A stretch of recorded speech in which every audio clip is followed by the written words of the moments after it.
Friends, we're in today to speak with a legend. What am I talking about? Well, you've heard of Zig Ziglar, whose corporation has been going forever. Well, I have the new CEO of the Zig Ziglar Corporation, and he's been in that role for 28 years. His name is Tom Ziglar, and he carries the Ziglar philosophy, or you can have anything in life you want if you just help enough other people get what they want. He's written 2 books, Choose to Win in 2019 and 10 Leadership Virtues for Disruptive Times. And that was released in December 2021. Both these books expand the Ziglar branding and philosophy and personal development and leadership and provide the backbone for the most innovative training and coaching programs in the world. Welcome, Tom. Hey, thank you so much. It's an honor to be here. You know, it was interesting how I met Tom. I was at a Corey Poirier seminar, and Tom was teaching us how to do innovative things. And I raised my hand and asked a question. And I asked him, one question is, would he come on my show? And Tom said, of course. Now, why the heck did you say, of course? Well, when somebody gives you an opportunity just to share a little bit about truth and wisdom, I heard it said that wisdom is really a timeless message in a timely way, and that's what we do at Ziglar. And when I have that opportunity, I love to share. And so you're engaging smile and question, and the group you were with said, you know what, I need to do that. So here I am. Well, I think too many people say no too often. They stare a gift horse in the face. And I can understand why. They're busy. But I also understand that life occurs at the end of your comfort zone. And if you don't put yourself out there, you're never going to make it happen. 100%. We have a saying at Ziglar, do you want to be comfortable or do you want to be effective? And because they're usually two different zones. The effective zone usually isn't comfortable because you're having to ask questions, do activities, put yourself in new environments. And our brain is wired to keep us safe. It's telling us all the time, hey, you're however old you are and you've never done that before. You're crazy. Why are you going to do that? I call it the bully brain because Yeah. it bullies us into submission. It literally says, look, there's a lion around the corner. You're going to get eaten. Don't ever go out there. The lion's there. Yeah. And so now is we work with a lot of coaches, and coaching is my passion. And so Well, when let's go into that. you bet. You switched from keynote speaking to coaching, and that was a dramatic switch in your life. That was one of the things that made you different from everybody else. Let's bring out how you thought of that and how you got into that role. Yeah, so keynoting became, with Dad's legacy and his ability to command the stage, uh, that was just natural. I had a lot of invitations. Once I got past the early misperception of it, I have a lot of fun. I still do a lot of keynotes, but the shift for me was, I don't know, 4 or 5 years ago when I really got all in on coaching. Instead of taking the stage as a keynote presenter, trying to convince people that coaching was a great thing, I started walking on stage as a coach, which is a whole different perspective, meaning that what I'm trying to do is to get people to ask themselves questions that creates ownership and buy-in into the process of becoming the person God created them to become. And so my mindset when I walk on now is as a coach, but I still use keynotes and keynoting skills to get that across. The difference is that uh, the audience is the only thing that matters. Just like when you're coaching somebody, the only thing that matters is that person that you're coaching. and your motive is to help them really become and develop into that person that they were destined to become. And that's a different perspective, because a lot of times you see it in keynoting. It's clear the keynoter has some objectives. Number one, I want to get my main point across. Number two, I want them to do what I want them to do.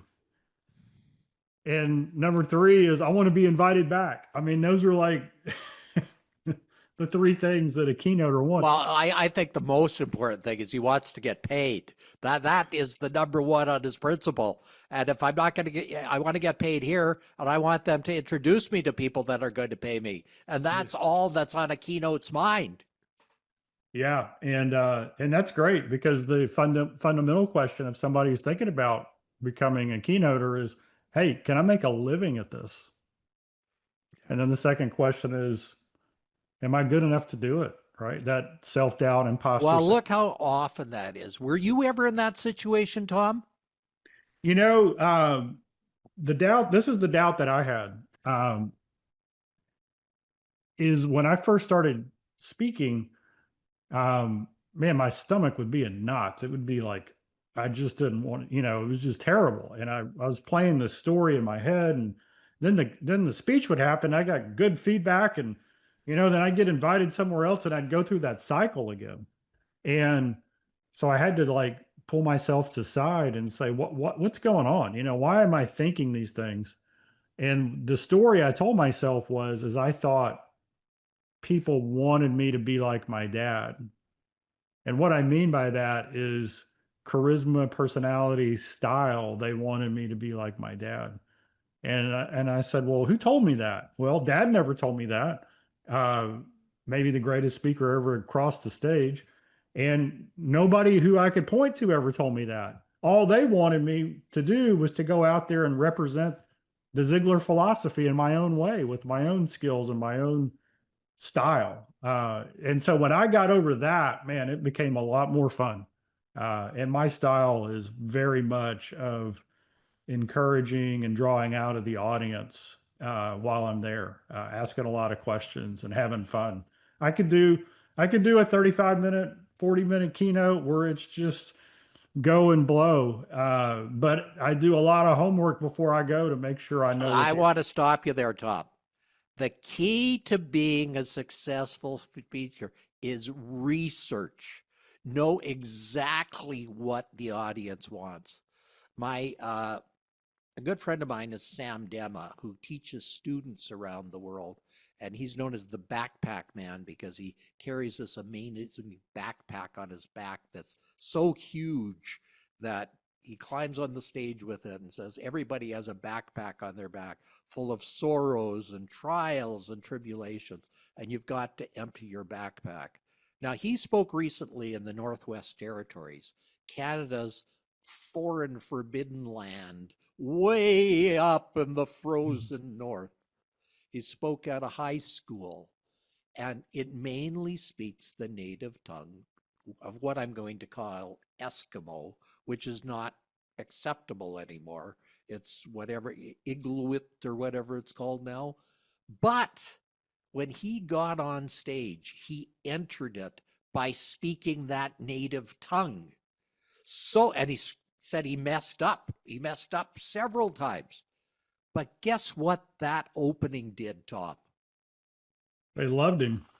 They loved him. They said they'd never had a speaker that was so well prepared. That's 100% true. Yeah. And so in coaching, we say, what do you focus on?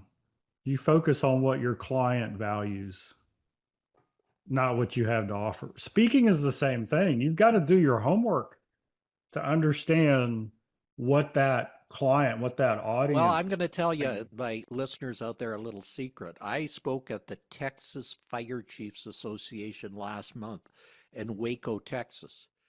So I got in touch with the administrator before I spoke there and spoke to four fire chiefs from various different communities, large, small, intermediate, so I could understand the community of fire chiefs. Now, I'm not a fireman. The only thing I know about fire is what I watch on Chicago Fire every week. So I got a stilted Hollywood view of fire. And then I bounced this off some friends. And then they said, "Oh, you remember that funny show about Fire Marshal Bill who would mess up and do all sorts of crazy things?" I said, "No, I've never seen it." He said, "Look it up on YouTube." So I did, and it made me laugh. So guess what I opened with when I was there? Oh my gosh, that's perfect. Just speaking their language. You got it. Now I want to go into your coaching program for a minute because your coaching program is totally different than every other's. I became a Jack Canfield success coach because I love Jack. I love his knowledge, but it had one fault. You didn't practice it. You didn't have customers after it. You may know the material in your brain, but you didn't know it in your gut. Your program is different. Yes, sir. There's in our coaching, the model is in a coach's life. There's four stages. First, you got to learn it. Like, how do I do it? What's the process? What are the questions? Then you've got to practice it. So we create open office hours, mastermind, group sessions, breakouts, and we go in deep practicing all the skills that we've just learned. And then you've got to coach. So the third step is coach. And we set up coaching in two ways. We get it to where you are coaching another coach, and then a coach is also coaching you. So you can see both sides of it. And then we actually have a coaching program, four sessions that we market. It's a low end coaching program, introduction, but we market that, we capture a client, and then we give our coaches real clients to go and coach. This is game time on the field experience. There's something different about actually coaching a paying client, even if it's a little bit, versus a family member, a friend, a coworker. Well, and I want to emphasize something. They have to be paying clients. You know, I think it was Freud that said if a person doesn't pay, they don't change. There's something magic about paying that makes the situation totally different. The hearing changes when you invest, and I found it strange that the more somebody invests, the better their hearing. And so that's a real lesson to a lot of coaches is we undervalue what we bring. And because of that, our people don't hear our questions in the same way and they don't take action on it. Uh, and so we give them that coaching experience. And then the fourth phase is build.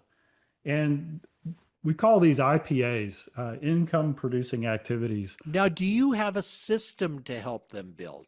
Because I know Jack doesn't. So when you're out there, you're left to your own devices to build it yourself.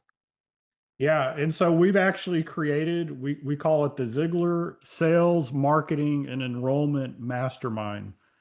And this is something that our Ziglar coaches can enroll in. It's also something that you don't have to be a Ziglar coach to come into it. And it's a very, very simple process. You meet every week. You learn a specific skill around sales, marketing, or enrollment. And we've been doing sales training for 6 decades.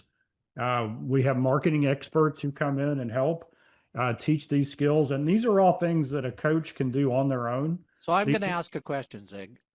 Is this program prohibitively expensive? Because that's the one thing everybody's thinking in this day and age. I don't know about your country, but Canada's going through a recession right now. And I suspect the same thing's going on in the States because I read about it. And many of my friends in the States are saying, ugh, it's not looking as good as it was 6 months ago. yeah, so let me share with you what you do in it, and then I will share with you the investment to join, and then you tell me whether it's expensive or not. Does that sound fair? I Zig, Tom, tell me all your stuff. As There I you go. say, I'm a conduit for your knowledge. So you come into the mastermind and we meet every week. And so each session's about an hour and 15 minutes. You're going to learn a skill, you're going to practice that skill, you're going to debrief it. Uh, and you are going to commit every week to the IPAs that you're going to do. An IPA stands for income producing activity. So that could be making a social media post, that could be making a phone call, that could be doing a keynote and having a call to action where people come to you afterwards for a strategy session. And each of these IPAs has a point value. And so the goal is, as a coach, is I want to earn 100 points every single day, because if I'm tracking my activities, which are designed to build my funnel, which is designed to put prospects in conversations with me. Because in coaching, I honestly believe that nothing works until you have a conversation, understand somebody's goals and dreams, and then show them how you can help them get there faster. Nothing else matters until that point. So every Now, week, I understand you offer something that I've never seen happen ever in this business, in that you offer a money back guarantee. If coaches don't at least double their ROI, and if they work on it, I mean, if they do the work and don't at least double their ROI, they get their money back. yes. And so the way that works is if you come in and commit, you show up every week and you do your IPAs, which simply means you fill out a form and says, this is what I'm committing to this week. And then the next week and the next session, you turn in your form with what you actually did. If you do that, if you meet your commitments and you do that every week, the program runs a year. So every week for a year, there'll be some days we don't meet because of holidays, but about 48 out of 52 times a year we're going to meet. If you do that, then we have a double your ROI guarantee, which means that if you don't get double new coaching or coaching clients from what you invested, then we'll give you your tuition back. And so now you tell me, if it's, does it matter what it costs at that The point? answer is I don't think so. But Okay. again, if I'm pressed for pennies, it becomes something that, which some of our listeners are going to say, Tom, Yeah. I want to make this work, but geez, I'm So having for trouble putting food on the table right now. so for a non-Ziglar coach, somebody who has an existing practice, they just want to jumpstart it and really make it profitable. The investment for the year is 7,500 or $750 a month. And so what we're saying is if you come in at 7,500, by the end of the year, you'll have $15,000 worth of clients that you've created by doing the activities that we recommend. And in order to be eligible for that guarantee, you just have to show up every week and show us your work, show us you made the calls, show us you did the activities. And our Okay, Tom, coaches, I'm gonna stop there for a minute because I want you to talk about your new book a little bit. Uh, and then we're going to get you a chance to give your contact information and how people can find out more about what you have to offer. sure. Okay. Okay, Tom, let us jump into your book. I want to hear about your book. I want to hear why you wrote your book and what does it say? Yeah. So the new book, 10 Leadership Virtues for Disruptive Times. And I had an interesting book deal. I don't know if you've ever had a book deal with a big publisher. We sent off a manuscript in 2017, and it was for the book Choose to Win. They came back, number of publishers bid on it. Thomas Nelson came back and they said, we want to do this book, but we want to do a two-book deal. And I said, okay, what's a two-book deal? And they said, well, we want to publish this book and your next book, and we'll pay you twice as much. And I said, let me think about it. Okay. I mean, that sounded pretty good. So we signed the deal. And then I said, but I don't even know what the second book's going to be. And they said, don't worry about it. You've got time. I owed them this manuscript at the end of 2019. At the beginning of 2019, they delayed it 6 months because of other things going on. I wonder if this little thing called COVID got in the way. Yeah, so I just started really working on the book because I needed to get the manuscript in the summer of 2020, and COVID hit. And they called back and they said, look, we're not going to need the book for at least a year, maybe longer, because of the supply chain and all the things that happened. Um, and it totally changed the book. Well, Tom, that COVID was one of the best things that ever happened to me. You know, I wrote my book, The Secrets to Living a Fantastic Life, 2019, and I was going to go around the world speaking. But this little thing called COVID caused all stages in the world to dry up right then and right there. So I thought, I used to do a podcast when I was a cosmetic doctor called Cosmetic Surgery Today. It was the number one podcast in cosmetic surgery in the world. So I went back to the people that helped me with that and said, can we do this one called How to Live a Fantastic Life? They said, sure. So we did that. Geez, somehow during COVID, everybody was listening to podcasts. So it immediately took off. And then my friend Stephen O'Connor saw it and said, you got to come with me. So then we put it on AM, FM 24/7. And immediately we had several million listeners a month. And then he got associated with Apple, and Apple loved it, and they put it on all their platforms. And that's where we have over 7 million listeners a month. Wow. Yeah, I would say that my experience was very similar. When the shutdown happened, I got 5 texts on the same day. We no longer need you as a speaker. I was the most unpopular speaker in the country. No, I think I was. Oh no, we're in a race. So Yeah, we're in a race. we went through that as well. I did over 300 webinars in the first 6 months of COVID. Isn't that crazy? Now tell me And about your book. What does it teach people? yeah, so COVID hits, I start looking at what we're doing as a country. I studied for the next 2 years every value shift that people had and how people's perspective of work changed, and then how could leaders make a difference based on those two things. So 10 leadership virtues for disruptive times is a leadership book around the principle of coach leadership. Because what happened is millions of people quit their job. Millions of people left industries and things that they just ended up into by circumstance. And they started saying, I want to make a difference. I want to have value. I want to do something meaningful that makes my soul sing.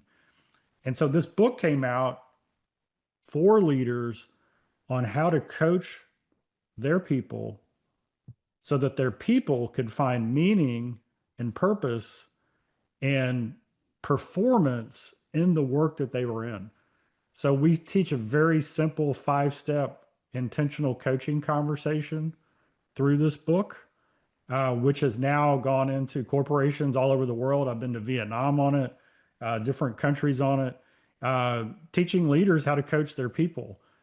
And it's around the virtues that we need to display as a leader and around the questions we've got to ask our people to help them build this one simple connection. Here's the connection.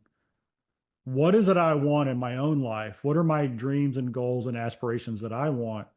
And what is it that the goals and objectives of my business? If I can get those two things in alignment, in other words, the better I do on my job, the faster I get my dreams, then we got people on our team working for a dream instead of a paycheck. Well, let me explain. We don't live to work, we work to live. And the sooner people get that in their hand, their minds, and their hearts, that is when they're going to thrive. 100%, 100%. So this has really exploded. We now have leadership coaches that come in and get certified and go out and teach and develop this as well. Um, but here's the reality. Nobody likes to be told what to do. We all like to be asked. And if I am a leader and I'm able to ask the questions that draw out the more capable person inside each member of my team, and they create their own plan that's in alignment with the company's goals and objectives, then I've created something that's unstoppable, unshakable, as you would say. Internal motivation in alignment with their personal goals and dreams and what the business wants. And when that gets unleashed into business, it changes everything. It changes the culture, it changes the performance level, it changes the retention rate, it changes the profitability.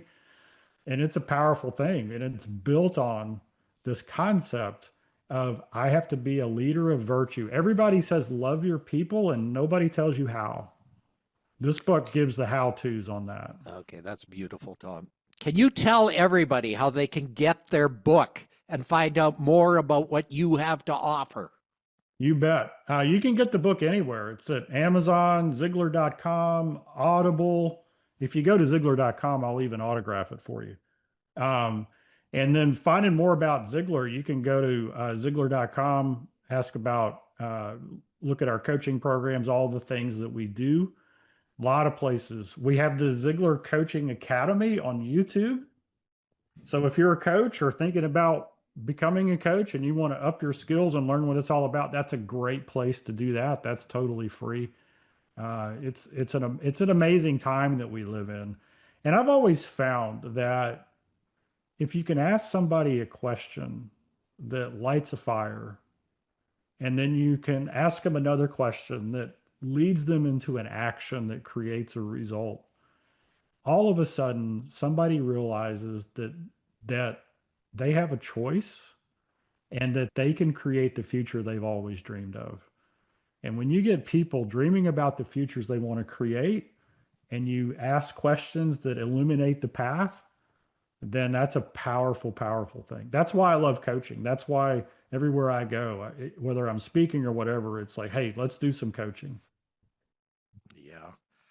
I always say life revolves around five little things: purpose, passion, positivity, potential, and perseverance. Five magic cornerstones for people to move forward. I love it. I love it. We call it the three P's of coaching, if for a coach, and that is, do you want to walk in your purpose, right?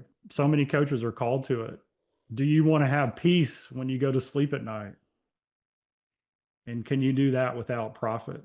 Right? Can you have the purpose and peace without profit? Now, some people can. They're so wealthy they can just go down that road. And so what we do is we help them answer those three big questions. Am I the right person for this? Do I have the skills? Do I can I make a living doing this? Right? Can I have that profit that gives me the purpose and the peace, flexibility? And finally, am I relevant? I mean, AI is really changing the landscape. People in their 50s are asking themselves, in my current position, career, business that I have, is AI going to make me irrelevant? So coaches are asking the question, how is it going to replace me? And so we've created a tool called Zig AI that really leverages everything that AI has with the wisdom that a coach brings. Because here's the reality: AI will never have wisdom and it will never build relationships. And so we take coaches and we show them how they can use this tool to serve more clients at a deeper level. You know, I've always said AI will never replace a person for what you just said, but a person who knows how to use AI will replace a person. So AI is not to be neglected, but it's used to help people. Yep. And that's what we use it for. Zig AI, what we did is we took all the Ziglar content We put it into a siloed database so that when we ask questions using the AI knowledge base for questions and learning models, the source of the information is only Ziglar content. So we're getting truth that's coming out of it. Because you go out and ask any AI stuff, a lot of times it hallucinates and you get bad information. And then it's all generated through a coaching lens, meaning that you're going to get the path or the plan or the idea or the answer, but there's going to be questions that come with it that you've got to internalize and answer so that it works for you. And our coaches use this real time when they're coaching people. So it really, in learning, there's 4 stages of learning. There's unconscious incompetence. I don't know what I don't know. There's conscious incompetence. Wow, I didn't know it was that hard. And then there's conscious competence, which is I got to put all my brain cells on it. I know what to do, but I'm still learning it, but I can do it right. And then the 4th stage is unconscious competence. And that's just somebody who's been doing it for so long, they just know it. It is who they are. Zig AI moves a coach from unconscious incompetence and conscious incompetence straight to conscious competence because you've got this tool that allows you to query it, ask questions that will give you the questions to ask your client. And it's unbelievable what it does. Tom, I can't thank you enough for making yourself available for this show and teaching your wisdom to everybody. I mean, it truly is amazing what you know and your willingness to share. You bet. There's a statement we have at our company, and we've been doing it for 6 decades. And through the decades, people always call us and they say, "What's new?" And we always ask them, "Do you want what's new or do you want what works?" I And want who? both. I want both. I like my cake and I like my ice cream, but I like them both together. That's right. And so what works is relationships. Bottom line, what in wisdom and values and virtues. And what's new is the flavor of the day. It was the internet, it was websites, it was texting, it was smartphones, and now it's AI. So what's new? So what does AI really do when you know how to leverage it? It allows you to build deeper and more meaningful relationships because it frees up your time when you allow it to do everything else. And so You we know, combine well, what's let me tell new, you a little what thing. works. On Monday, I got a summary of my events for the week from Otter AI, my word program. And I have this new society called the International Order of Fantastic Professionals. And AI said, get ChatGPT to build a shock and awe package for you. Now, I've used shock and awe packages all the time, but they usually cost me about $3,500 to make a good one. Well, perhaps I can make a reasonable facsimile by just getting ChatGPT to do it. And guess what I did? I asked ChatGPT to do it, and 5 minutes later, I had a reasonable facsimile. Now, of course, it needs to be proofed. Of course, it needs to be edited. Of course, it needs to be done. But 5 minutes work. Amazing. Yep. I was playing around with Gemini, what is it? Veo 3, where you can do an instant video last night. Um, it's unbelievable what you can do with it.